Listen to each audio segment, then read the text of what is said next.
as a businessman, as somebody who works for himself, it's important to know how to survive and thrive, especially during this COVID era. So today I'm going to talk about running a business during the COVID period and the kind of challenges that I face personally as one, a business owner, two, business investor, and three, also somebody who does some consultation for businesses. What are the things that we do in order to ensure that we're able to navigate this period and to keep the business afloat, because evidently so many changes have to be made in order to cope with the government regulations and some of the restrictions that are put forward.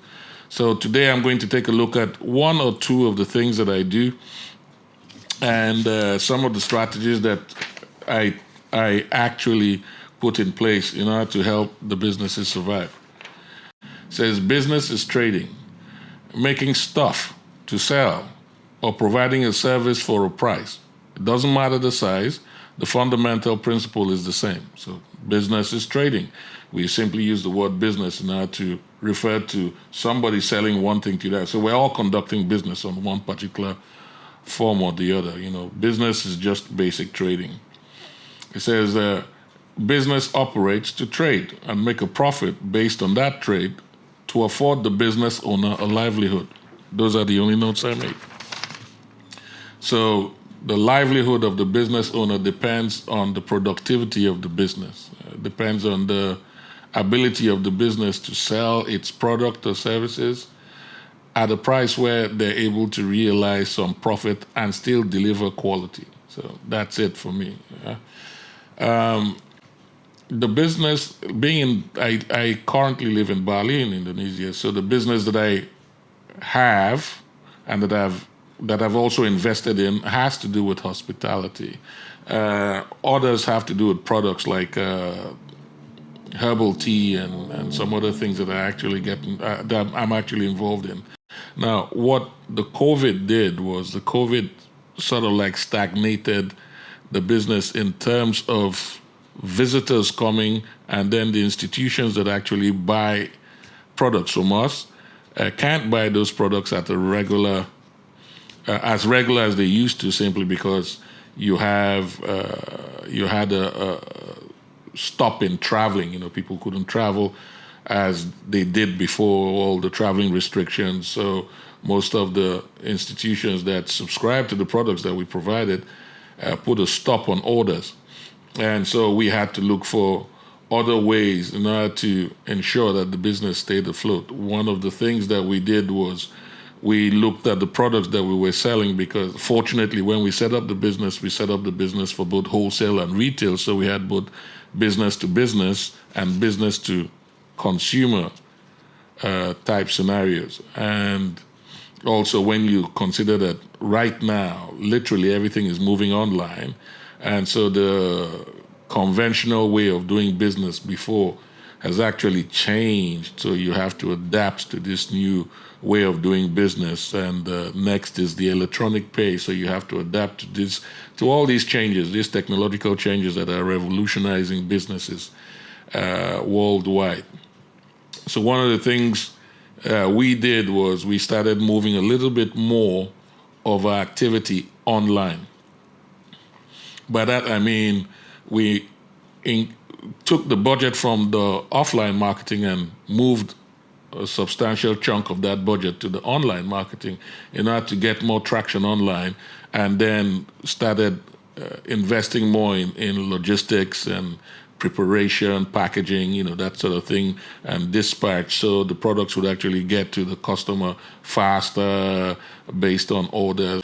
And now sort of like attached it, literally building a legacy system where all the different departments and compartments can actually be attached to one, and then that you can use that for analysis and good control.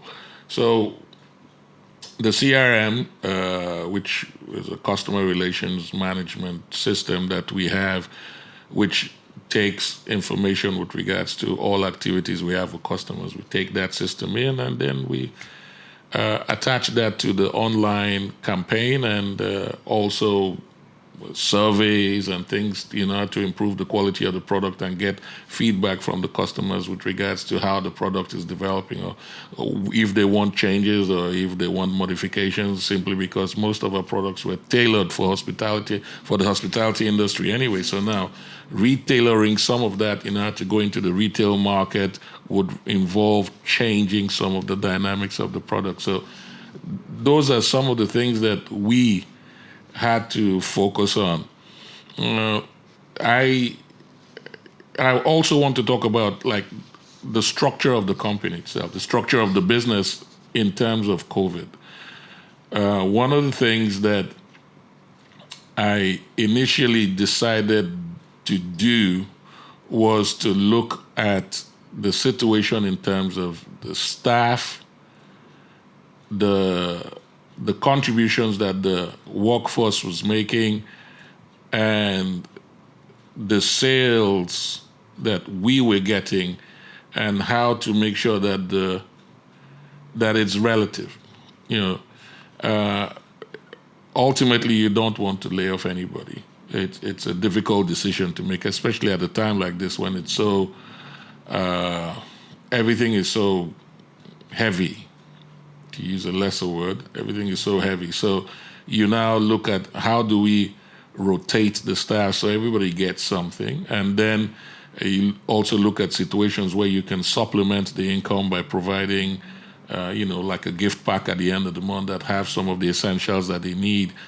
So handling the staff is probably one of the most crucial part of this, to keep the enthusiasm and to make sure that they still believe in the vision that they're working for. So looking at ways to make sure that everybody is fairly treated, and it's difficult. It involves going into the covers and bringing out most of the things that you have actually saved for a rainy day, and then using that to supplement. And that brings us to cash flow and savings. A business is just the extension of the individual. So whichever methods the individual uses in order to sustain themselves and to look after themselves and plan for the future and for all kinds of disappointments, that you can attribute that same process to the business as well. So a business has to save, must save its money, has to save its revenue. During the good times, the business has to save, and during the bad times, you can actually tap into the savings in order to supplement. That's really what we do. So one of the things that I recommend for businesses to do is you have to save. If you have a 35% profit margin and then you're raking in a substantial amount of profit, one of the things you can do is you can save the money in a substitute account, or you can actually convert it to precious metals and keep that in some kind of an investment portfolio for your business. So if anything happens, you can actually liquidate some of that and move that back into the capital that you need in order to keep the business running. That way, because cash flow is the blood of the business. That's the bloodline of the business. If you run low on cash flow, if you misuse the cash that you have, chances are that your business would actually get into some problem at some point in time.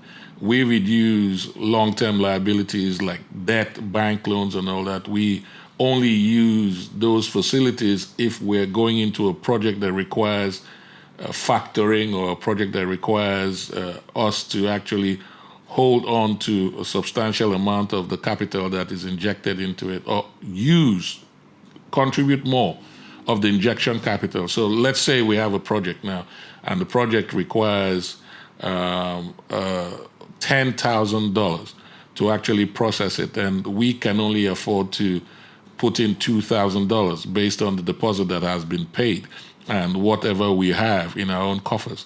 So you can go to the bank and tell the bank, okay, we need another maybe $4,000, and we would return it based on this particular time period, and we'll look at what kind of interest they would give. And then that's when you can use credit, it's necessary to use credit. If you're not good at using credit, I highly recommend that you stay away from it, because it has the ability to create a false sense of security.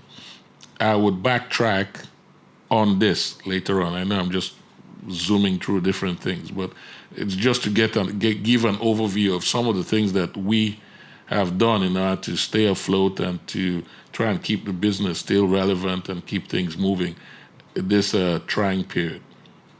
So we've looked at another thing to look at is stock management, how you manage your stock, and you actually reduce the amount of stock you keep relative to the amount that is actually purchased in order to adjust your purchase budget. So we have, under normal circumstances, certain products move fast, and what we do is we do a check analysis based on shops. So if the shop is selling 50 items every week, then it makes sense to actually have 150 items in stock and 50 items in the shop every week. So if you oversell, then you have stock to replenish. If you undersell, it's still okay. You don't. It's the average, so you don't worry too much about that. You worry about situations when you oversell. So if you sell 75 items, at least you can actually put 25 items back and another 50, and then watch it. But you have like double the stock you sell always in your warehouse or in wherever you keep your stock. And when you have this kind of periods, it's a question of monitoring and seeing how much stock you sell, and then making sure that the amount of stock that you hold is relative to how much stock you sell. And if your former measurement coefficient is maybe times 2 or times 2.5, you just reduce that to times 1.5, and that way you're able to save more, and you're able to not take too many chances at a time when the market is really unpredictable. I'll take a quick break and I'll come back on the back end. Thank you.